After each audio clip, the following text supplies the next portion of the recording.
اعوذ باللہ من الشیطان الرجیم بسم اللہ الرحمن الرحیم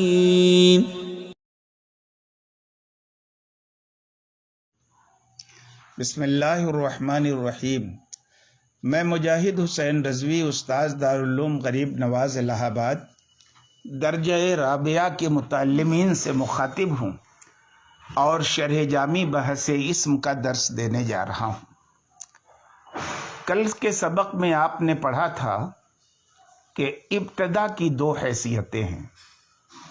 ایک حیثیت سے وہ مستقل بالمفہومیت ہے اور دوسری حیثیت سے وہ غیر مستقل بالمفہومیت ہے۔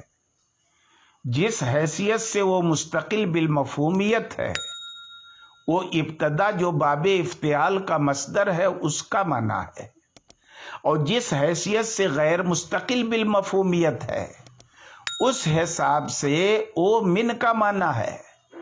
تو جو ابتدا مستقل بالمفہومیت ہے، باب افتعال کا مصدر ہے، وہ کبھی حرف نہیں ہو سکتا، اور جو ابتدا من کا معنی ہے تو من کا معنی کبھی ابتدائے کلی نہیں ہو سکتا اور وہ مستقل بالمفہومیت نہیں ہو سکتا۔ اب یہی دونوں فرق بتانے کے لیے حاصل کا تذکرہ کیا ہے شارح نے۔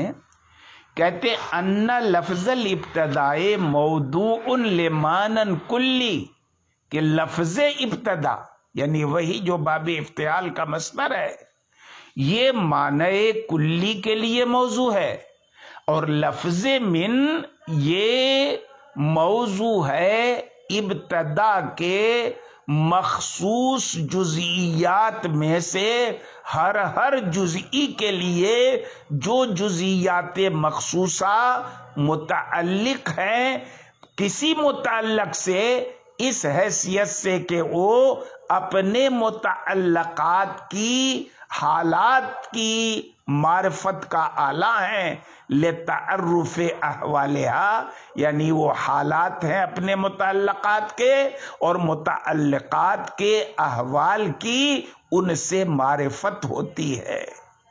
وَذَلِكَ الْمَعْنَى الْكُلِّيُّ يُمْكِنُ أَن يُتَعَلَّقَ قَصْدًا، اور اس معنی کلی کا تعقل قصدن ممکن ہے، قصدن ہو سکتا ہے۔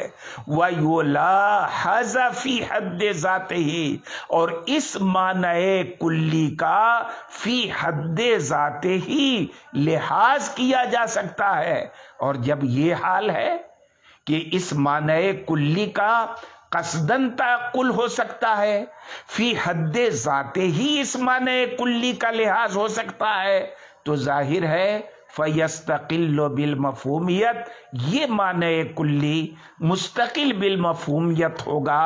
وَيَصْلُحُ أَن يَكُونَ مَحْكُومًا عَلَيْهِ وَبِهِ، اور یہ معنی کلی اس بات کی صلاحیت رکھے گا کہ وہ محکوم علیہ بن سکے اور محکوم بہ بن سکے۔ رہ گئے وہ مخصوص جزئیات تو وہ مستقل بالمفہومیت نہیں ہیں۔ وَلَا تَصْلُحُ أَن تَكُونَ مَحْكُومًا عَلَيْهَا وَبِهَا، اور یہ جزئیات نہ محکوم علیہ بننے کی صلاحیت رکھتے ہیں نہ محکوم بہ بننے کی صلاحیت رکھتے ہیں۔ کیوں؟ محکوم علیہ بننا ہو یا محکوم بہ بننا ہو، محکوم علیہ اور محکوم بہ ہر ایک کے اندر یہ ضروری ہے ان یکون ملحوظا قصدن، کہ وہ محکوم علیہ یا محکوم بہ قصدن ملحوظ ہو، لے یمکن ان یعتبر النسبۃ بینہ و بین غیرہ، اور یہ محکوم علیہ کا محکوم بہ کا قصدن ملحوظ ہونا کیوں ضروری ہے؟ کہتے ہیں اس لیے ضروری ہے تاکہ اس کے درمیان اور اس کے غیر کے درمیان نسبت کا اعتبار کرنا ممکن ہو۔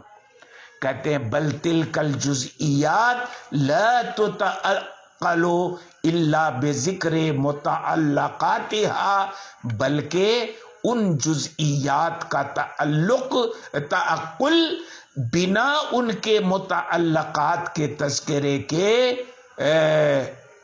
ہو ہی نہیں سکتا.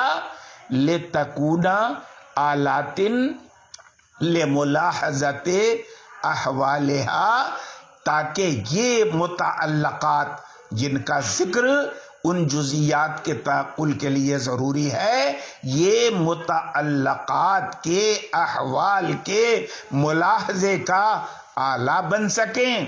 اور یہی مراد ہے نحویوں کے اس قول کی کہ ان الحرف کلمۃ تدل علی معنی فی غیرہا، کہ حرف ایسا کلمہ ہے جو ایسے معنی پر دلالت کرتا ہے جو اس کے غیر میں ہے. وَإِذَا عَرَفْتَ هَذَا، اس کے غیر میں ہے. مثلاً آپ سمجھیں سِرْتُ مِنَ الْبَصْرَةِ، میں نے سیر کی شروعات بصرہ سے کی. یہ شروعات کا معنی کہاں سمجھ میں آ رہا ہے؟ من سے شروعات کا معنی سمجھ میں آ رہا ہے نا. لیکن یہ شروعات کا معنی یہ پایا کہاں جا رہا ہے؟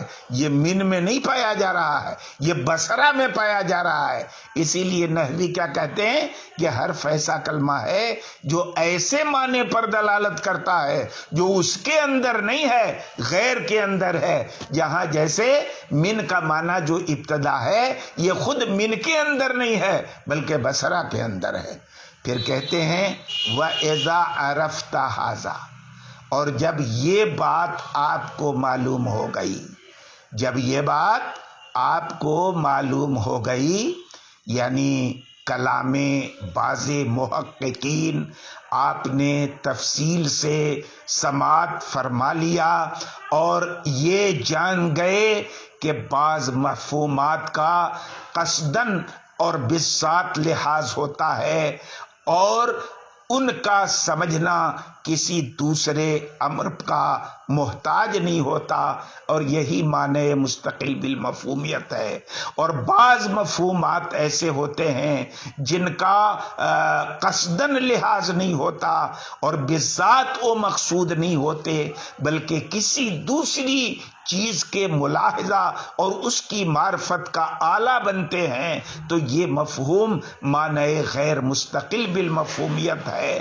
تو اب جب یہ باتیں آپ کو معلوم ہو گئیں تو آپ کو یہ معلوم ہو گیا کہ معنی کے فی نفس ہی ہونے میں، یعنی بذات خود معتبر ہونے سے مراد معنی کے نفس معنی کے اندر ہونے سے مراد استقلالہ بالمفہومیت، یہ اس معنی کا مستقل بالمفہومیت ہونا ہے، یعنی معنی کا اس شان کا ہونا ہے کہ وہ اپنے سمجھے جانے میں کسی غیر کا محتاج نہیں ہے. اور یہ بھی معلوم ہو گیا کہ معنی کا نفس کلمہ میں ہونے سے مراد کیا ہے؟ کلمے کا اس معنی پر بذات خود دلالت کرنا ہے بغیر اس بات کی ضرورت کے کہ اس کی طرف کسی دوسرے کلمے کو ملایا جائے. اور یہ ضرورت کیوں نہیں پڑتی؟ کلمہ بذات خود اپنے معنی پر کیوں دلالت کرتا ہے؟ کہتے ہیں لاستقلالہ بالمفہومیت، اس لیے کلمہ اپنے معنی پہ بذات خود دلالت کرتا ہے کہ وہ مستقل بالمفہومیت ہوتا ہے. تو اب فی نفس ہی میں ہی کی ضمیر کا مرجع خواہ آپ معنی کو بنائیں یا کلمہ کو بنائیں، نتیجے اور معال کے اعتبار سے یہ ایک ہی مفہوم ہوگا کہ وہ جس معنی پر دلالت کریں گے وہ مستقل بالمفہومیت ہوں گے، اپنے سمجھے جانے میں غیر کا محتاج نہیں ہوں گے. تو کہتے ہیں فمرجع کینونت المعنی فی نفسی و کینونت ہی فی نفس الکلمت الدالت علیہ الی امر واحد. تو اب معنی کا نفس معنی میں ہونے کا مرجع اور معنی کا اس کلمہ کے اندر ہونے کا مرجع جو کلمہ اس معنی پر دلالت کر رہا ہے ایک ہی امر ہے، اور وہ ایک امر کیا ہے؟ معنی کا مستقل بالمفہومیت ہونا، یعنی اپنے سمجھے جانے میں غیر کا محتاج نہ ہونا۔ تو جب یہ بات سمجھ میں آ گئی کہ ہی فی نفس ہی میں ہی کی ضمیر کا مرجع خواہ آپ اس ماں کو بنائیں جس سے مراد کلمہ ہے یا خود معنی کو بنائیں، دونوں صورتوں میں مفہوم ایک ہی رہا کہ معنی مستقل بالمفہومیت ہو۔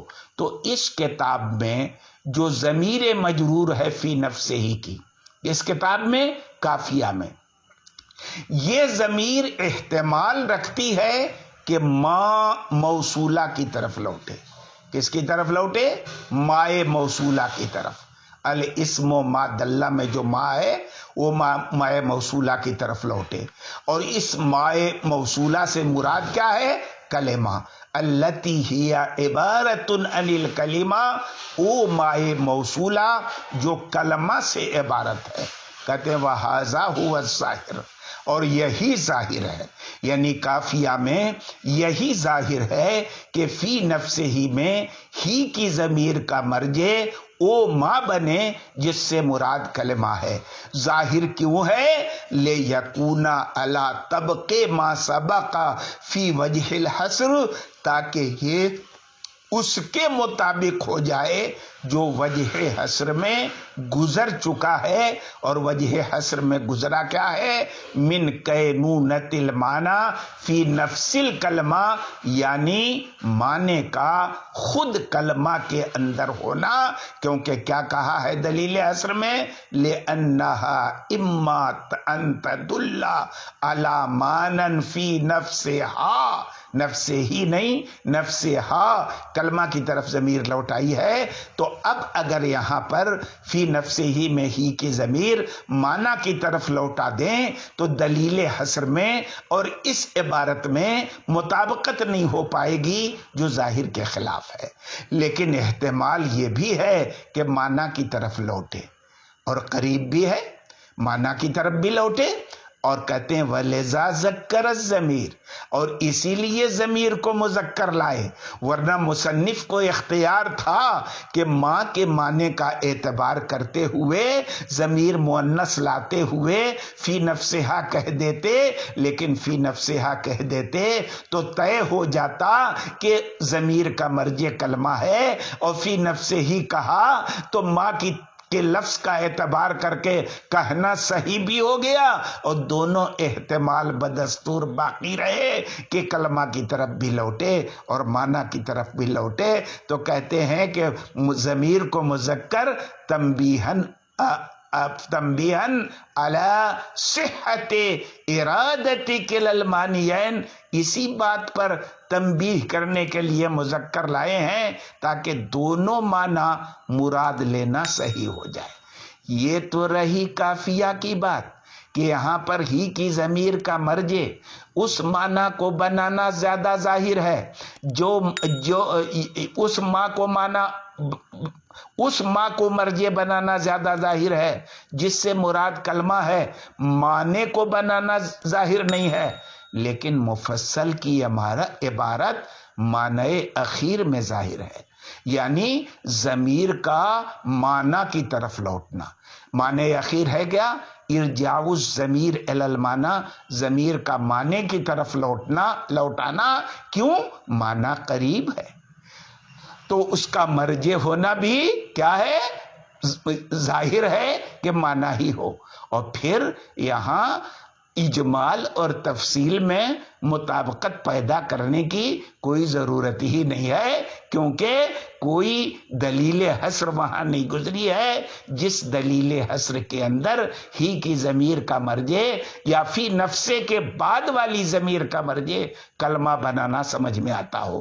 کہتے ہیں لِعَدْمِ مَسْبُوقِيَتِهَا بِمَا يَدُلُّ عَلَى اعتبار کینونۃ المعنی فی نفس الکلمہ، کیونکہ یہاں پر وہ کسی ایسی چیز کے بعد نہیں ہے جو اس بات پر دلالت کرے کہ معنی کا نفس کلمہ میں ہونا معتبر ہے، ایسی کوئی چیز نہیں ہے یہاں پر۔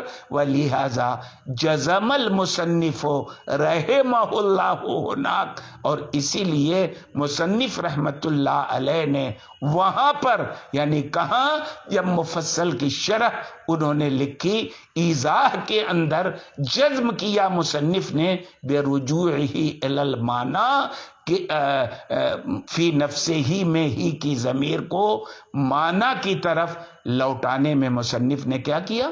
جزم کیا۔ آج کے سبق میں اتنا ہی، باقی انشاءاللہ کل۔